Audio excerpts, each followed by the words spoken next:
अगर आपसे पूछा जाए कि भारत का सबसे बड़ा दुश्मन कौन है, तो कोई लोग चीन या पाकिस्तान का नाम लेंगे। लेकिन इससे भी बड़ी परेशानी भारत के लिए आज खड़ी हो गई है, जिसे हम मोटापा कहते हैं। सुनने में मोटापा इतनी बड़ी प्रॉब्लम नहीं लगती है, लेकिन इसी के कारण आज हमारी पॉपुलेशन ज्यादा बीमार रहने लगी है और कई बार तो लोगों को डायबिटीज और हार्ट अटैक जैसी सीरियस मेडिकल कंडीशन से भी गुजरना पड़ रहा है। तो कैसे ये मोटापा आज भारत के फ्यूचर को खो रहा है और क्यों ये बढ़ रहा है, आज जानेंगे हम इस वीडियो में। तो बस बने रहिएगा वीडियो में अंत तक हमारे साथ। लेकिन वीडियो शुरू होने से पहले अगर आप चैनल पर नए हैं या आपने अभी तक चैनल को सब्सक्राइब नहीं किया है, तो चैनल को सब्सक्राइब करना और बेल आइकन दबाना ना भूलें।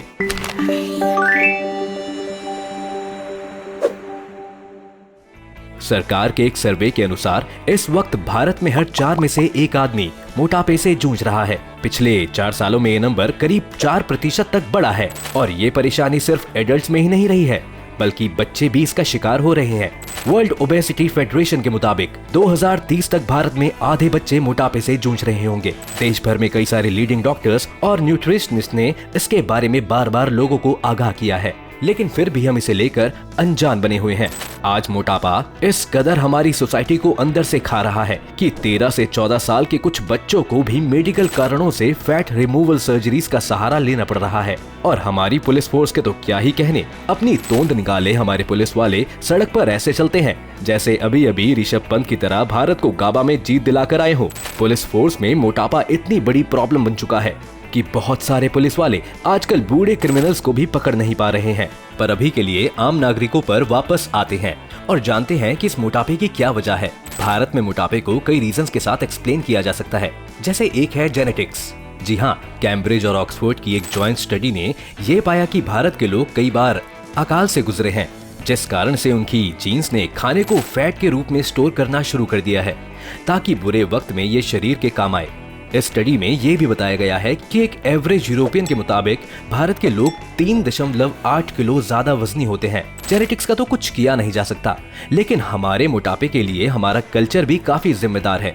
बचपन से ही उन बच्चों को ज्यादा हेल्दी बताया जाता है जो ज्यादा मोटे होते हैं और उनकी डाइट को रिस्ट्रिक्ट करने की बजाय हम इन बच्चों को और ज्यादा खाना पीना खिलाने लगते हैं। इसके साथ साथ हमारी डाइट भी अब और ज्यादा बुरी हो गई है। डाइट पर ही बात करें तो आजकल हम लोग पैकेज्ड फूड पर ज्यादा डिपेंड हो गए हैं। शहरों में हफ्ते में 3 से 4 दिन या फिर पूरे हफ्ते भर लोग चिप्स या कोल्ड ड्रिंक तो कंज्यूम करते ही हैं, लेकिन वो ये नहीं समझ पाते कि एक कोल्ड ड्रिंक की बोतल में 1 किलो मिठाई से भी ज्यादा शुगर होती है। ये शुगर हम जाने अनजाने में कई तरह से कंज्यूम कर रहे हैं। मार्केट में मिलने वाले packaged fruit juices, breakfast cereals और बॉर्नविटा ड्रिंक्स जो बच्चों की ग्रोथ में हेल्प करने की बात करते हैं, वो भी शुगर का इस्तेमाल अपने प्रोडक्ट में करते हैं। क्या आप जानते हैं कि 20 ग्राम बॉर्नविटा में 14 ग्राम तो सिर्फ शुगर ही होती है। अब आप ही सोचिए कि ये किस तरह से हेल्दी हुआ। हमारी परेशानी ये है कि हमारी सरकार इन चीजों को लेकर काफी सुस्त है, जिस वजह से ये कंपनीज अपने प्रोडक्ट्स को हेल्दी और न्यूट्रिशियस कहकर बेच रही है और सरकार इन पर कोई एक्शन नहीं लेती। भारत में एक बहुत बड़ी शुगर लॉबी है जिसका प्रॉफिट इस शुगर को बेचने पर ही पूरी तरह निर्भर है और इस प्रॉफिट को बढ़ाने के लिए ये लोग सेलिब्रिटी एंडोर्समेंट से लेकर हर वो चीज करते हैं जो उनका प्रोडक्ट बेचे। इस शुगर लॉबी में कई सारे पॉलिटिशियंस भी इन्वॉल्व हैं, लेकिन इस पर बात किसी और दिन करेंगे। अभी के लिए आपको ये समझना जरूरी है कि मोटापे का एक बड़ा कारण ये पैकेज्ड फूड है। इस तरह के मोटापे को पहले शहरों में ही ऑब्जर्व किया जाता था, लेकिन जैसे जैसे अब गाँव का विकास हो रहा है और उनकी कनेक्टिविटी शहरों के साथ बढ़ती जा रही है, ये प्रोडक्ट्स वहाँ भी पहुँच रहे हैं। एक स्टडी में दिखाया है कि जो एरिया किसी मेजर सिटी के जितना पास होता है, वहाँ मोटापे से परेशान लोगों की संख्या भी उतनी ही ज्यादा होती है। हमारे बदलते हुए लाइफस्टाइल को भी एक तरह से इस मोटापे के लिए जिम्मेदार ठहराया जा सकता है। आज ज्यादातर यंग लोग अलग अलग कारणों से शहरों में रहना पसंद करते हैं, लेकिन भारत की विडंबना ये है कि आजादी के बाद आज तक हमने सिर्फ एक नया शहर बनाया है, वो है चंडीगढ़, जिस वजह से ज्यादातर शहर बहुत ही गलत तरीके से प्लान्ड हैं। वहाँ पर बच्चों के लिए पार्क नहीं है और ना ही एडल्ट्स के लिए कोई घूमने फिरने की जगह।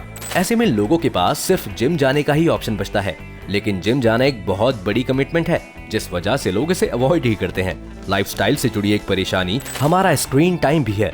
अगर आप ऑफिस और पढ़ाई से रिलेटेड स्क्रीन टाइम को अलग भी कर दें, तब भी भारत में लोग रोज 4 से 5 घंटे अपने फोन, लैपटॉप या बाकी स्क्रीन्स के सामने बिताते हैं, जिससे वो धीरे धीरे आलसी होते जा रहे हैं मोटापे और स्क्रीन टाइम पर की गई एक स्टडी के मुताबिक जो लोग रोज टीवी देखते हैं या स्क्रीन्स के सामने रहते हैं, उनके ओवरवेट होने के चांसेस 21% तक बढ़ जाते हैं। आज एडल्ट्स ही नहीं बल्कि 2 से 5 साल के बच्चे भी अपना ज्यादातर वक्त फोन पर ही बिताते हैं। पेरेंट्स का अपने बच्चों को इतनी छोटी उम्र में फोन दे देना पूरी तरह से उनके फ्यूचर को बर्बाद करने जैसा ही है, लेकिन फिर भी ये हो रहा है। और ज्यादा से ज्यादा लोग आज अपने बच्चों की परेशानियों से छुटकारा पाने के लिए यही कर रहे हैं। चलिए ये तो हो गई परेशानी, लेकिन अब आते हैं सॉल्यूशंस की तरफ। अगर हमें लाइन पर आना है तो कई चीजें की जा सकती हैं, जिसमें सबसे पहली चीज है बच्चों को फिर से पार्क्स में जाने के लिए मोटिवेट करना।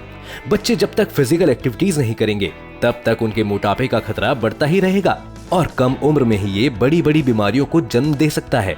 इसके अलावा अगर पेरेंट्स भी बच्चों के साथ बाहर निकलेंगे तो इस बहाने वो भी कुछ देर एक नेचुरल लाइफ जी पाएंगे। सरकार के स्तर पर भी इस बीमारी से निपटने के लिए कई चीजें की जा सकती हैं, जिसमें से पहला ये है कि मोटापे को एक बीमारी डिक्लेयर कर दिया जाए। जब तक हम ये नहीं मानेंगे कि मोटापा अपने आप में एक बीमारी है, तब तक कोई भी इसे सीरियस नहीं लेगा। इसलिए इसे बीमारी की तरह कैटेगराइज करना बहुत जरूरी है। इसके अलावा सरकार चाहे तो हाई क्वांटिटी वाले शुगर प्रोडक्ट्स जैसे कि कोल्ड ड्रिंक्स या फिर बाकी तरह के फास्ट फूड्स पर ज्यादा टैक्स लगा सकती है, जिससे कि इनकी सेल लिमिट हो जाए। तीसरी चीज जो सरकार और हम सब मिलकर भी कर सकते हैं कि हम ज्यादा से ज्यादा लोगों को इसके बारे में जागरूक करें। तो वो आपका मजाक उड़ाएं या फिर आपसे चिढ़ भी जाएं, लेकिन अगर आप उन्हें हेल्दी देखना चाहते हैं तो कुछ वक्त के लिए आपको उनकी लाइफ का विलन बनना होगा और उन्हें इस बारे में अवेयर करना ही होगा। अगर सरकार भी इस बारे में सरकारी एड्स बनाए तो भी इससे काफी ज्यादा फायदा हो सकता है। सरकार चाहे तो पुलिस फोर्स या फिर बाकी ऐसी सिक्योरिटी जॉब्स में भी कुछ वेट लिमिट्स रख सकती है, जिससे अगर किसी एम्प्लॉय का वेट एक स्पेसिफिक अमाउंट से ज्यादा हो जाता है तो उसे वेट लॉस प्रोग्राम में भेजा जाए या फिर उस पर फाइन लगाना भी एक ऑप्शन के रूप में ट्राई किया जा सकता है। और आखिर में आप इस वीडियो को शेयर करके भी इस मुहिम में अपना कंट्रीब्यूशन कर सकते हैं। उम्मीद है ये वीडियो देखकर आपको काफी कुछ जानने को मिला होगा। अगर आपको ये वीडियो पसंद आया हो तो वीडियो को लाइक करें और अगर आप चैनल पर नए हैं या आपने अभी तक चैनल को सब्सक्राइब नहीं किया है तो चैनल को सब्सक्राइब करना और बेल आइकन दबाना ना भूलें।